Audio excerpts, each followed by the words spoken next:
Hello everyone, I welcome you all once again to my education channel Prabhavi Education Hub. And in this video we are going to discuss about Parliamentary Committee. Chapter 23.3 है ये, तो 23.1 and 2 already uploaded है parliamentary committee से related. Previous video में मैंने बताया था कि फाइनेंशियल कमिटीज़ क्या होती हैं, तो आई होप कि वो सारी बातें आपको याद होंगी। इसमें कुछ और कमिटियां हैं जो कि पार्लियामेंट्री कमेटी हैं, उन सबको डिटेल में उनका फंक्शंस वगैरह, उनका कंपोजिशन वगैरह सारी बातें जानेंगे।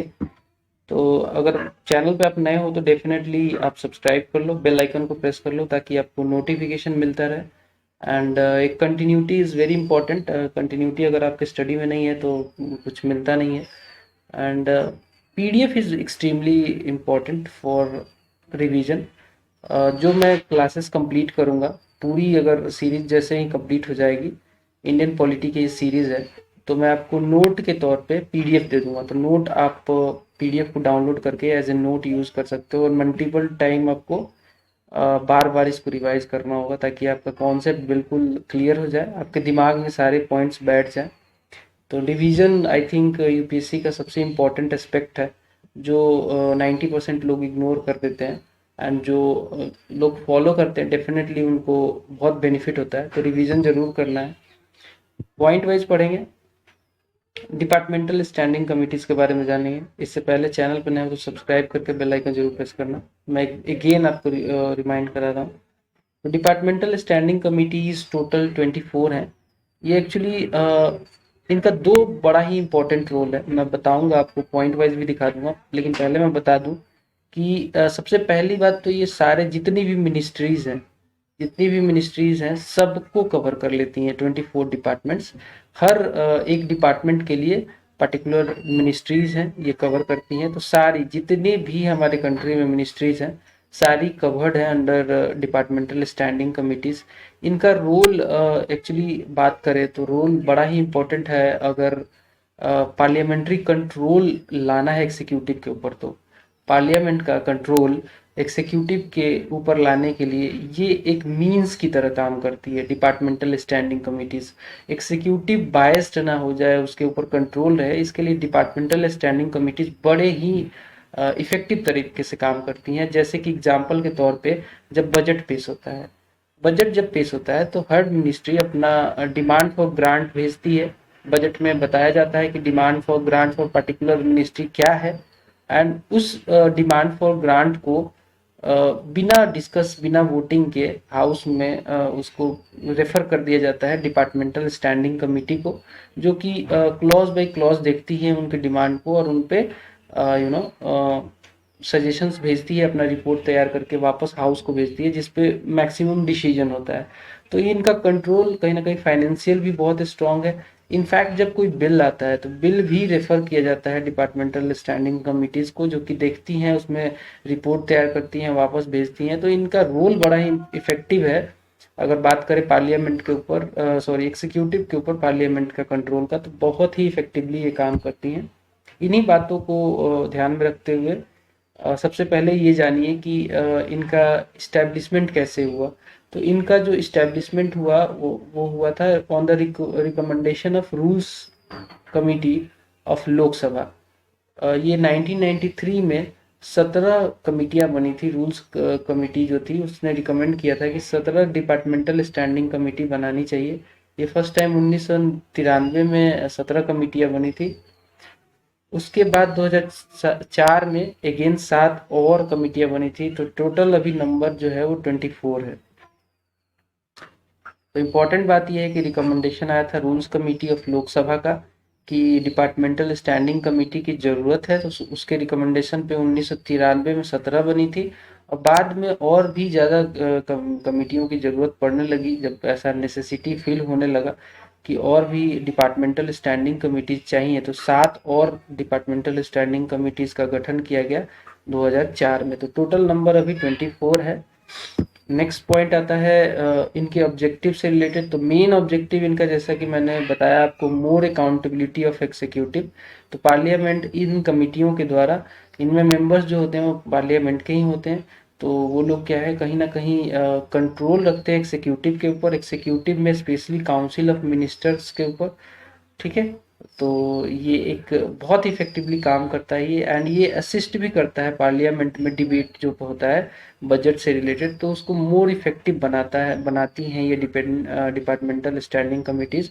जैसे कि मैंने बताया था कि रेफर कर दिया जाता है बजट में जो डिमांड फॉर ग्रांट होता है पार्टिकुलर मिनिस्ट्रीज के, उसको डिपार्टमेंट स्टैंडिंग कमिटीज को भेज दिया जाता है, तो वो कहीं ना कहीं जो डिस्कशन है, जो डिबेट है, उस पे अपना रिपोर्ट तैयार करके उन डिमांड फॉर ग्रांट पे जब भेजती है हाउस में, तो डिबेट बड़ा आसान हो जाता है, इफेक्टिव हो जाता है। ठीक है, तो ये ऐसे काम करती हैं।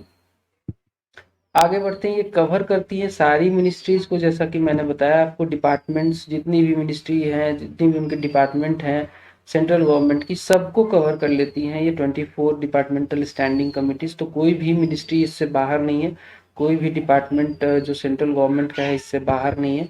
नेक्स्ट पॉइंट आता है, ईच कंसिस्ट ऑफ 31 मेंबर्स। तो जितनी भी डिपार्टमेंटल कमिटियां हैं उनमें 31 मेंबर होते हैं, जिनमें से कॉम्पोजिशन अगर बात करें तो 21 लोकसभा से आते हैं और 10 आते हैं राज्यसभा से।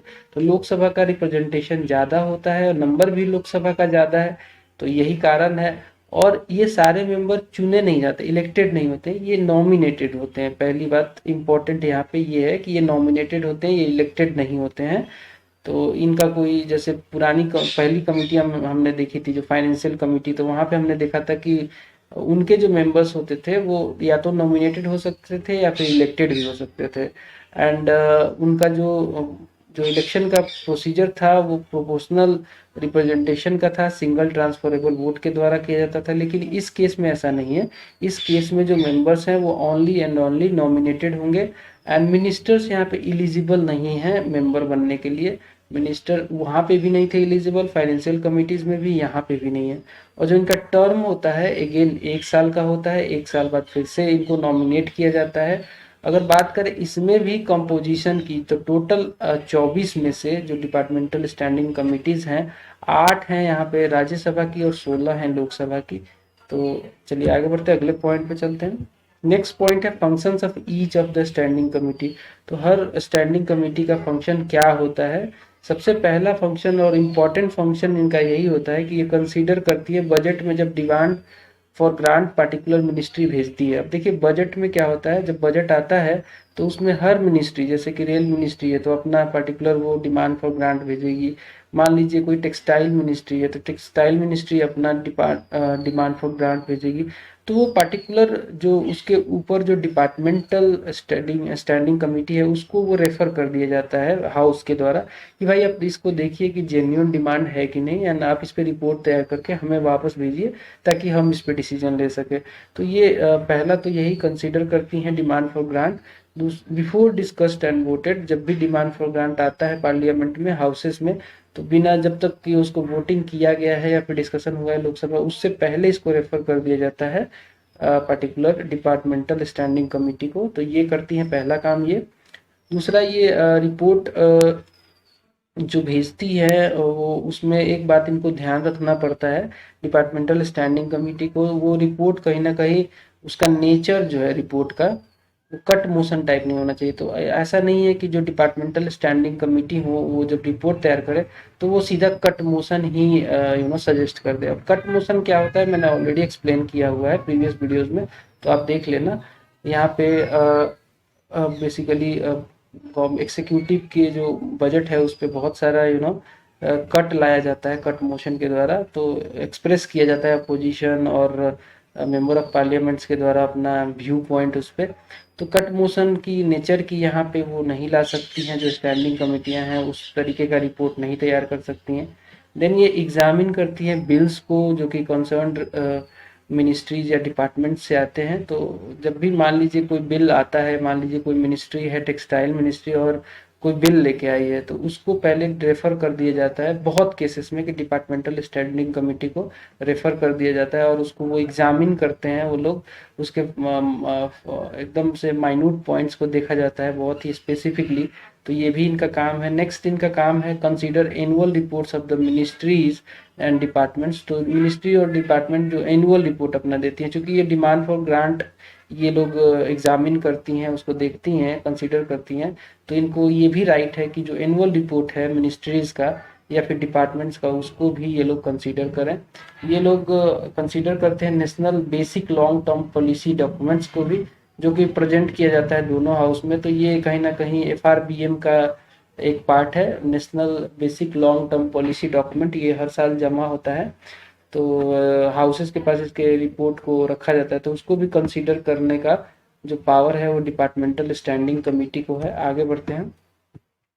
नेक्स्ट पॉइंट है लिमिटेशंस भी हैं इनके फंक्शंस पे। तो कहीं ना कहीं जो लिमिटेशंस हैं वो ये है कि ये कहीं ना कहीं डे टू डे एडमिनिस्ट्रेशन जो है कंसर्न मिनिस्ट्रीज का, डिपार्टमेंट्स का, जो मतलब रेगुलर जो वो लोग एडमिनिस्ट्रेशन है उनका डे टू डे का, उसमें ये लोग इंटरफेयर नहीं कर सकते। मैं बात कर रहा हूँ डिपार्टमेंटल स्टैंडिंग कमेटी की। They can not interfere into the day to day administration of concern ministries और department. They shall not generally consider the matter which are considered by other parliamentary committee। तो कई सारे तरीके की other भी parliamentary committee हैं, जैसे कि फाइनेंशियल कमेटी है, जैसे कि कमिटी टू इंक्वायर है। तो जो मैटर इन कमिटीज को अदर पार्लियामेंट्री कमिटीज के ऑलरेडी पास है और वो कंसीडर कर रही हैं, तो उसको ये departmental standing committees generally consider नहीं करती हैं, जब तक कि इनको स्पेसिफिकली बोला ना जाए कि इन मैटर को हम आपको ट्रांसफर कर रहे हैं कि आप इसको देखिए। देन नेक्स्ट है रिकमेंडेशन आर एडवाइजरी। तो इनका एक लिमिटेशन ये भी है कि ये जो रिकमेंड करती हैं, जो रिपोर्ट तैयार करती हैं, जो रिकमेंडेशन भेजती हैं, वो एडवाइजरी नेचर का होता है, मतलब ये बाइंडिंग नहीं होता है मिनिस्ट्रीज के ऊपर। तो कहीं ना कहीं मतलब अगर मिनिस्ट्री चाहे तो उसको फॉलो कर सकती है, नहीं चाहे तो उसको नहीं फॉलो कर सकती है। तो एक limitation in departmental standing committee पे इस वजह से आ जाता है।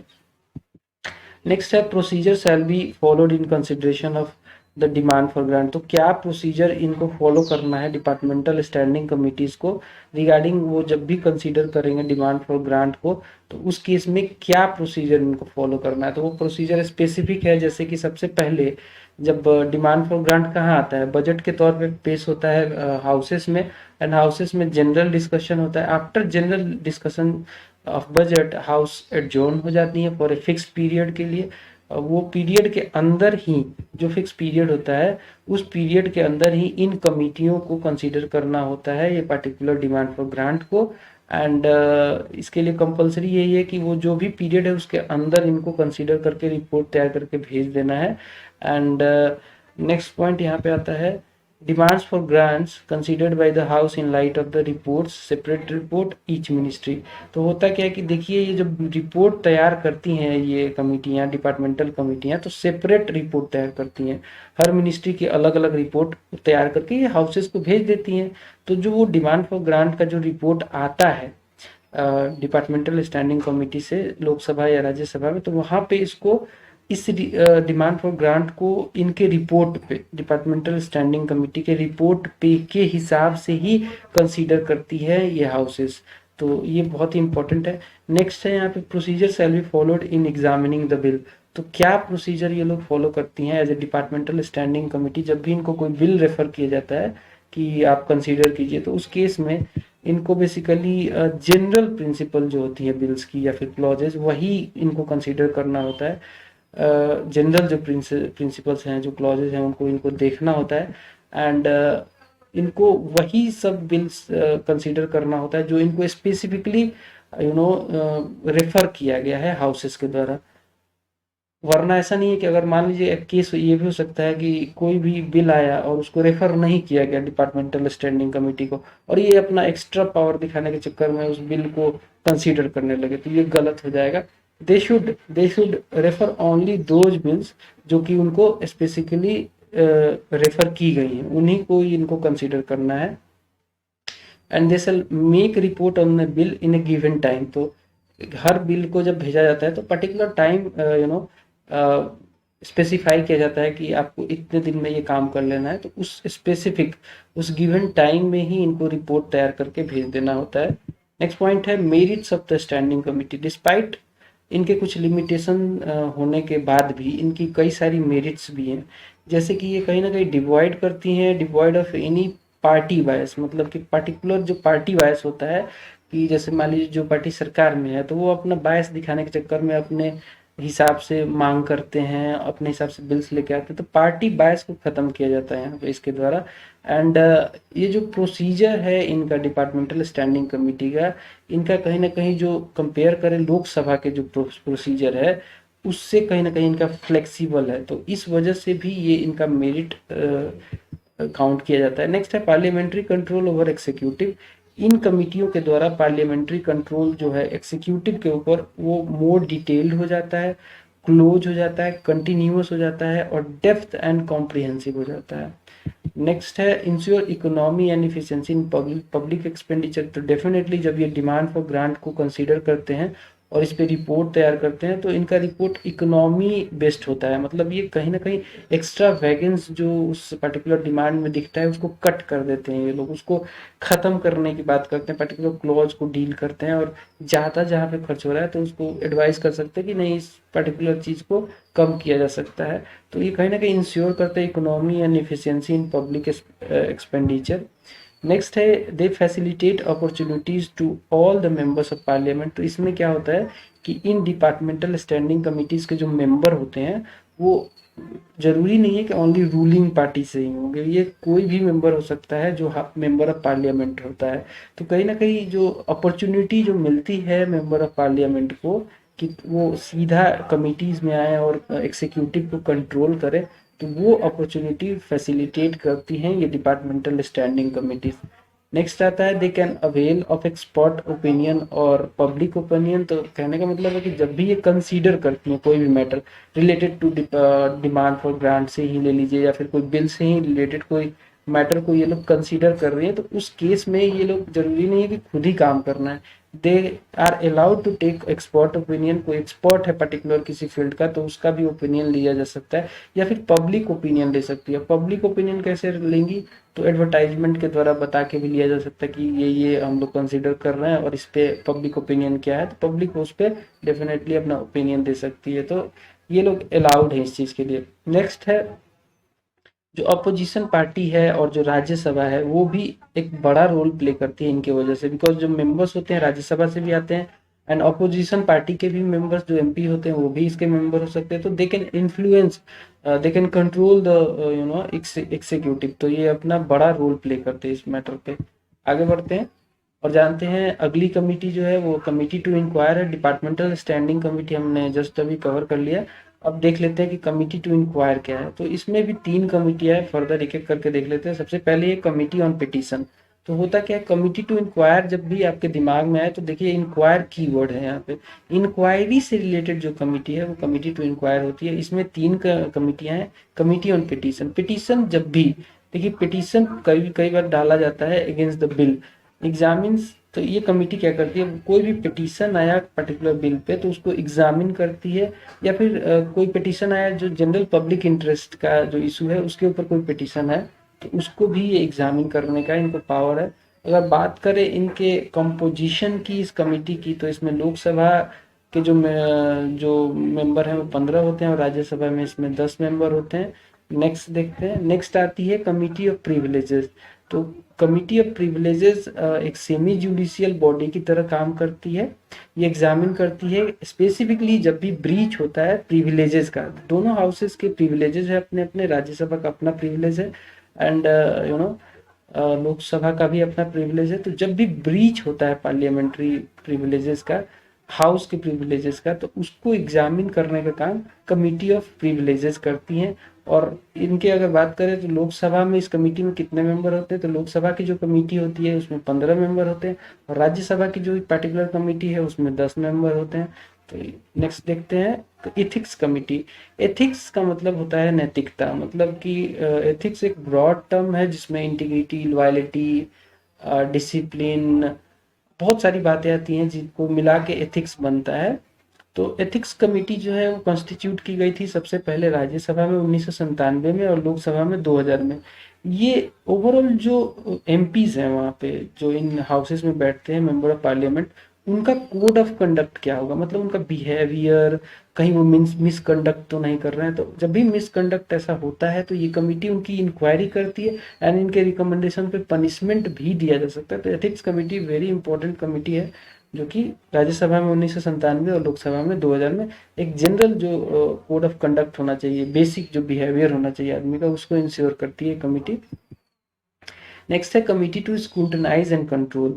तो स्क्रूटनाइज एंड कंट्रोल किसका, गवर्नमेंट के पर स्क्रूटनी रखने के लिए, उनको कंट्रोल करने के लिए ये कमिटी है, committee to scrutinize and control. तो इसमें भी फर्दर कमिटियां हैं, कमिटी ऑन गवर्नमेंट एश्योरेंसेस। तो जब भी सरकार या फिर कोई मिनिस्टर, सरकार का कोई मिनिस्टर कभी एश्योरेंस देता है, प्रॉमिस करता है कि मैं ये कर दूंगा वो कर दूंगा, एंड कोई अंडरटेकिंग दे रहा है कि I have to do this, जो भी है कोई मिनिस्टर अगर देता है तो उसको क्या उसने उसको कैरी फॉर थ्रू किया, उसने उस चीज़ को फॉलो किया कि नहीं, उसका एश्योरेंस पूरा हुआ कि नहीं, उसके प्रॉमिस पे काम हुआ कि नहीं, उसको इंश्योर करने के लिए committee on the government assurances है। और इसमें लोकसभा का जो कमेटी है उसमें 15 मेंबर होते हैं, और राज्यसभा का जो कमेटी है उसमें 10 मेंबर होते हैं। और ओवरऑल बात करें कि ये कंस्टिट्यूट कब हुई थी ये कमेटी, तो ये 1953 में कंस्टिट्यूट हुई थी।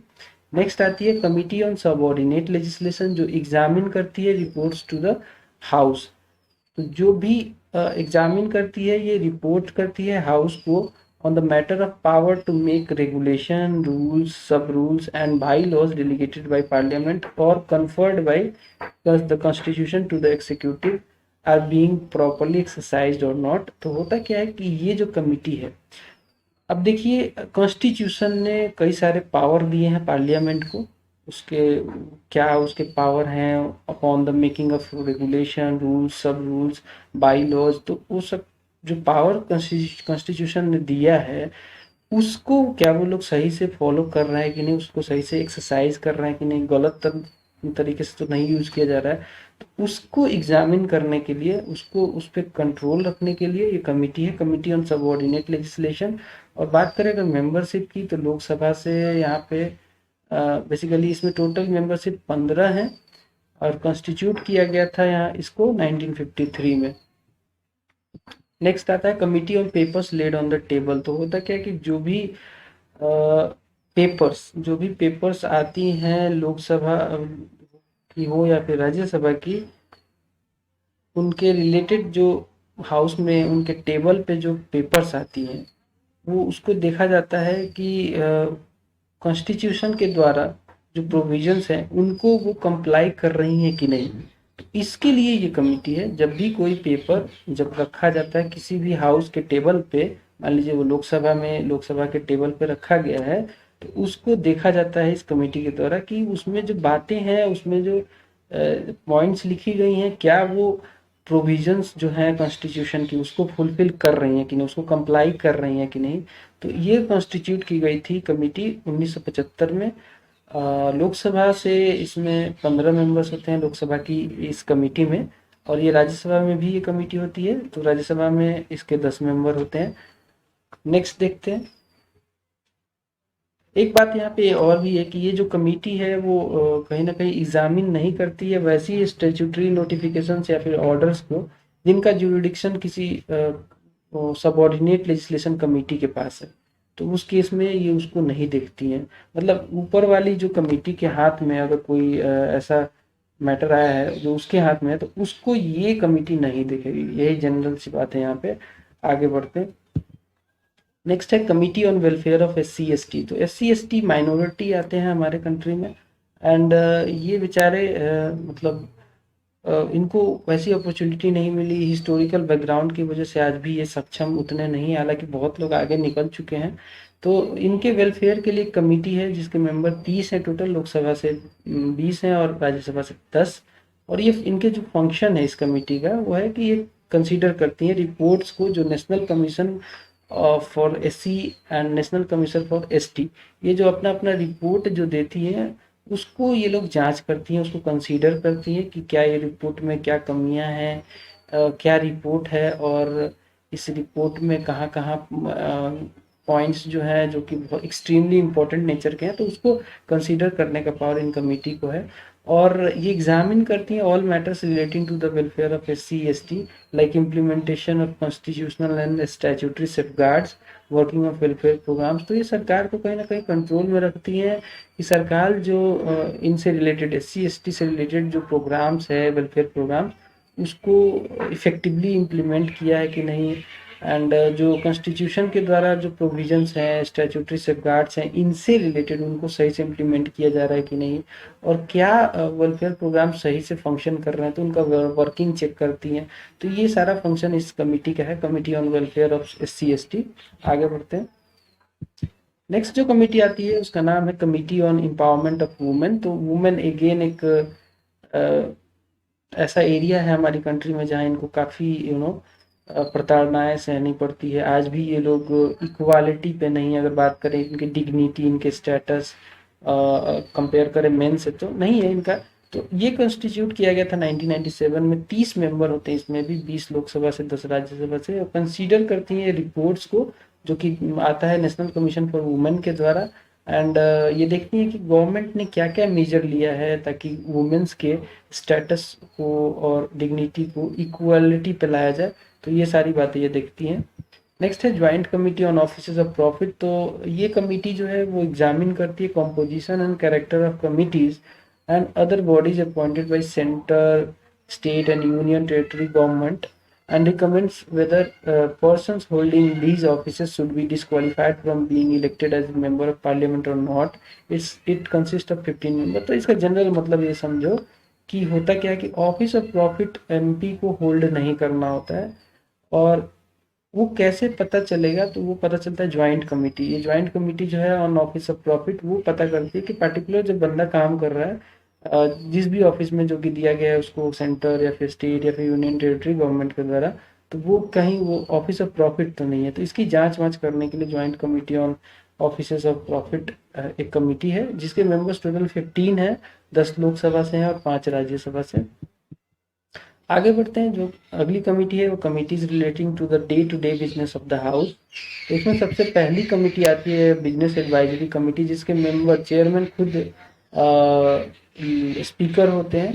तो रेगुलेट करती हैं ये programme and time table of the houses. तो ओवरऑल जो हाउस की जो प्रोग्राम्स है कि कब कौन सा मैटर डील किया जाएगा एंड उसके लिए क्या टाइम होगा, उससे रिलेटेड जो रेगुलेशन, जो रेगुलेटरी कमेटी है वो बिजनेस एडवाइजरी कमेटी है। तो जो भी लोकसभा की या फिर राज्यसभा की बिजनेसेस हैं उनको डील करने के लिए दोनों हाउसेस में बिजनेस एडवाइजरी कमेटी है। एंड इनके टोटल 15 मेंबर होते हैं इंक्लूडिंग स्पीकर। तो स्पीकर को मिला के 15 मेंबर, और स्पीकर ही इसके चेयरमैन होते हैं। ठीक है। और राज्यसभा की बात करें तो टोटल 11 मेंबर्स होते हैं इंक्लूडिंग चेयरमैन। और चेयरमैन जो होते हैं राज्यसभा के, चेयरमैन कौन होता है? वाइस प्रेसिडेंट होते हैं। तो वही इसके एक्स ऑफिशियल चेयरमैन भी होते हैं जो ये कमेटी है। आगे बढ़ते हैं। Committee on private members bill and resolutions. तो प्राइवेट मेंबर बिल या फिर रेजोल्यूशन वो ऐसा बिल होता है या फिर ऐसा रेजोल्यूशन होता है जो कि किसी मंत्री के द्वारा नहीं लाया गया है। तो एक क्लासिफाई करती है कमेटी कि जो बिल है वो प्राइवेट मेंबर बिल है कि नहीं है, एंड एलोकेट करती है time for the discussion on the bill and resolution introduce by the parliament private member. तो उसके लिए टाइम वगैरह कब डिस्कशन होगा उसके लिए टाइम बताती है ये कमेटी।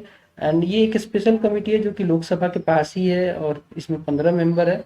और डिप्टी चेयरमैन इसके जो होते हैं, डिप्टी स्पीकर जो होते हैं वो चेयरमैन होते हैं। तो यहाँ पे अगेन इंपॉर्टेंट है, इसके जो चेयरमैन है वो डिप्टी स्पीकर होते हैं। Committee on private member bill and resolution.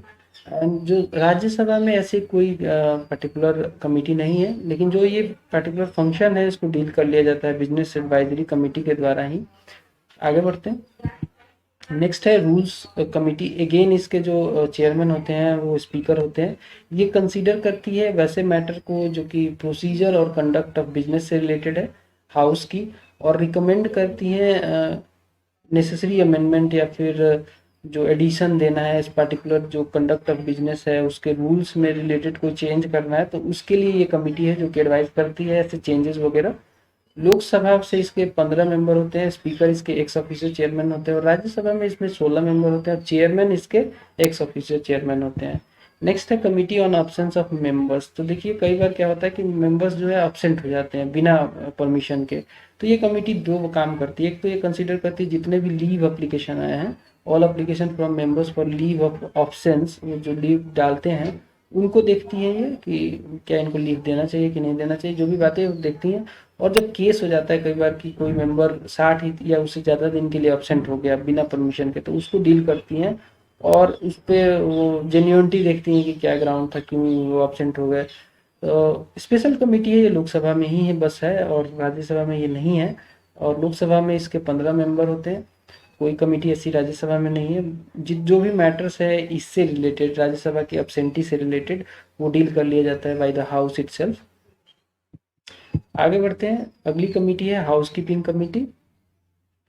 इसमें हाउस कीपिंग कमेटी में कई सारी कमेटियां हैं, जैसे कि जनरल पर्पस कमेटी, ये कंसीडर करती है एडवाइसेस, कंसीडर और एडवाइस करती है वैसे मैटर पे जो कि रिलेटेड हैं अफेयर्स ऑफ द हाउस। जो हाउस की अफेयर्स हैं उससे रिलेटेड जो मैटर है उस पे ये कंसीडर करती है, जो कि which do not fall with in the parliamentary other parliamentary committee. तो जो कुछ जनरल पर्पस की जो मैटर्स हैं जो कि छूट जाती हैं, जो कि कोई पार्लियामेंट्री कमेटी उसको डील नहीं कर रही है, उसको कंसीडर करती हैं, एडवाइस करती हैं उस पर ये कमेटियाँ, जनरल पर्पस कमेटी। नेक्स्ट है, दोनों हाउसेस में ये होती हैं, ईच हाउसेस में। और ईच हाउस में बेसिकली कंसिस्ट होते हैं प्रिजाइडिंग ऑफिसर्स दोनों हाउसेस के। इस लोकसभा में स्पीकर और राज्यसभा से चेयरमैन, एक्स ऑफिशियो चेयरमैन होते हैं। डिप्टी स्पीकर जो होते हैं और डिप्टी चेयरमैन, अगर बात करें राज्यसभा की, तो राज्यसभा में जो ये कमेटी है उसमें डिप्टी चेयरमैन होते हैं। Member of panel of chairperson, तो दोनों हाउसेज में member of panel of chairperson होते हैं। जो member of panel of chairperson Lok Sabha में होते हैं, member of panel of vice chairperson होते हैं राज्यसभा के केस में। और कुछ चेयरपर्सन जो होते हैं, जो कि जितने डिपार्टमेंटल स्टैंडिंग कमिटीज के जो चेयरपर्सन होते हैं वो भी इसमें पार्टिसिपेट करते हैं। And leader of the recognised parties भी इसके मेंबर होते हैं, पार्टिसिपेट करते हैं। And groups in the houses and such other members as nominated by presiding officer. तो ये बहुत सारे लोग इसके मेंबर्स होते हैं।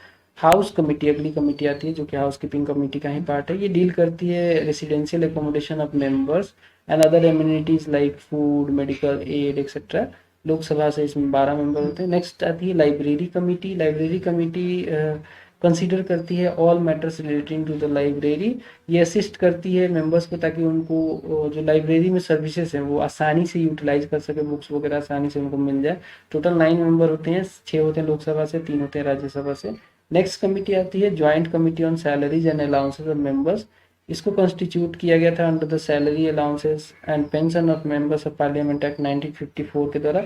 यही एक्ट बना के बेसिकली, बिकॉज कॉन्स्टिट्यूशन में कोई मेंशन नहीं है कि इनकी सैलरी से रिलेटेड जो मेंबर ऑफ पार्लियामेंट है क्या सैलरी वगैरह होनी चाहिए, तो ये खुद से एक्ट बना के इन्होंने इसको इम्प्लीमेंट किया है। तो 15 मेंबर होते हैं इसमें टोटल, और 10 होते हैं लोकसभा से, 5 होते हैं राज्यसभा से। नेक्स्ट आती है कंसल्टेटिव कमेटी। अब ये ऐसी कमेटियां होती हैं जो कि अटैच होती हैं वेरियस मिनिस्ट्रीज और डिपार्टमेंट्स ऑफ सेंट्रल गवर्नमेंट। तो डिफरेंट मिनिस्ट्रीज जो हैं सेंट्रल गवर्नमेंट में, कई सारे डिपार्टमेंट्स हैं, तो उस सब में कंसल्टेटिव कमेटियां होती हैं। ये इसमें होता क्या है कि जो मिनिस्टर होते हैं या फिर मिनिस्टर ऑफ स्टेट होते हैं इंचार्ज ऑफ मिनिस्ट्री, कोई भी मिनिस्ट्री है उसमें मिनिस्टर इंचार्ज होगा या फिर मिनिस्टर ऑफ स्टेट इंचार्ज हो सकता है, तो वो एक्ट करता है as chairman of consultative committee. ये एक फोरम की तरह काम करता है for informal discussions between the ministers and member of parliament on the matters of bill and legislation जो भी है। तो ये फॉर्मल डिस्कशन के लिए नहीं है, इनफॉर्मल डिस्कशन के लिए एक फोरम है जहाँ पे बातचीत कर सकते हैं जो मेंबर ऑफ पार्लियामेंट हैं वो मिनिस्टर्स से रिगार्डिंग कि आप क्या बिल ला रहे हो। तो कंसल्टेटिव कमेटी इसके लिए एक फोरम है। नेक्स्ट है constituted by ministry of parliamentary affairs. तो इसका जो कॉन्स्टिट्यूशन है, इसको जो बनाया गया है वो मिनिस्ट्री ऑफ पार्लियामेंट्री अफेयर्स के वजह से ही बनाया गया है। तो काफ़ी सारा रोल रहता है मिनिस्ट्री ऑफ पार्लियामेंट्री अफेयर्स का कंसल्टेटिव कमिटीज़ में। जो मेंबरशिप है वो वॉलंटरी है, तो मैक्सिमम एक कंसल्टेटिव कमेटी में 30 से ज़्यादा मेंबर नहीं हो सकते और मिनिमम 10 से कम नहीं हो सकते हैं। And constituted after the new Lok Sabha is constituted. तो जब भी नई इलेक्शन होता है और लोकसभा चुन के आती है तो ये नई नई कंसल्टेटिव कमेटियाँ चुन के फिर से आती हैं।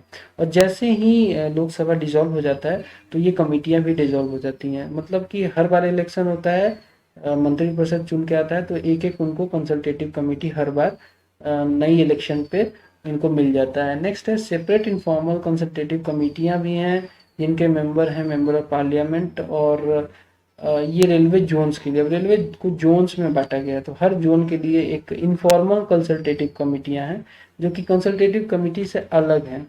और वैसे मेंबर जो कि उस जोन से आते हैं मेंबर ऑफ पार्लियामेंट, उनको उसका चेयरमैन बना दिया जाता है। तो ये सेपरेट इनफॉर्मल कमिटियाज होती हैं जो कि रेलवे जोन्स के लिए एक्सक्लूसिव हैं। So that's all from this video. यहाँ पे ये चैप्टर कंप्लीट होता है। मैं उम्मीद करता हूँ कि आपको पसंद आया होगा। 23 इज ओवर नाउ एंड अगले 24th चैप्टर में हम लोग पार्लियामेंट्री फोरम को डील करेंगे। तो तब तक के लिए नमस्कार, अगले वीडियो का वेट कीजिए। बाय। पसंद आया तो लाइक जरूर कर देना, शेयर कर देना दोस्तों के साथ। Bye bye.